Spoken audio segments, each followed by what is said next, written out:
දසවැනි පාර්ලිමේන්තුවේ අමාත්‍ය මණ්ඩලය. අග්‍රාමාත්‍ය හරිනි අමරසූරිය අධ්‍යාපන උසස් අධ්‍යාපන සහ වෘත්ති අධ්‍යාපන අමාත්‍ය විජිත හේරත් විදේශ කටයුතු විදේශ රැකියා හා සංචාරක අමාත්‍ය මහාචාර්ය චන්දනා බේරත්න රාජ්‍ය පරිපාලන පළාත් සභා හා පළාත් පාලන ආයතන අමාත්‍ය නීතිඥ හර්ෂණ නානායක්කාර අධිකරණ සහ ජාතික ඒකාබද්ධතා අමාත්‍ය සරෝජා සාවිත්‍රී කාන්තා හා ළමා කටයුතු අමාත්‍ය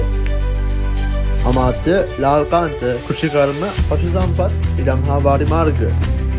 අමාත්‍ය ආචාර්ය අනුර කරුණාරත්න වරාය හා සිවිල් ගුවන් සේවා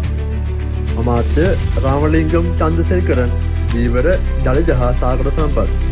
අමාත්‍ය මහාචාර්ය උපාලි පන්නිලගේ ග්‍රාම සංවර්ධන සමාජ ආරක්ෂණ ප්‍රජා සවිබල ගැන්වීම අමාත්‍ය සුනිල් හඳුන්නෙත්ති කර්මාන්ත හා විසායකත්ව සංවර්ධන අමාත්‍ය සුනිල් කුමාරගමගේ තරුණ කටයුතු සහ ක්‍රීඩා අමාත්‍ය වසන්ත සමරසිංහ වෙළඳ වාණිජ ආහාර සුරක්ෂිතතා සහ සමපාකාර සංවර්ධන අමාත්‍ය මහාචාර්ය ප්‍රශාන්ත අබේසේන විද්‍යා හා තාක්ෂණ අමාත්‍ය සුසිල් රණසිංහ නිවාස ඉදිකිරීම් සහ ජල සම්පාදන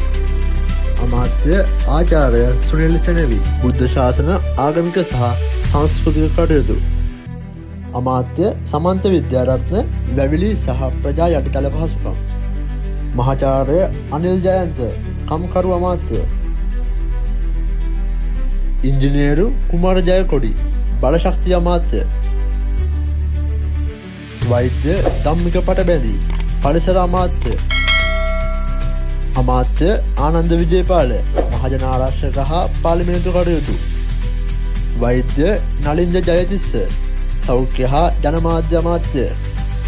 අමාත්‍ය බිමල් රත්නායක ප්‍රවාහන මහමාර්ග හා නාගරික සංවර්ධන ජනාධිපති අනුර කුමාර දිසානායක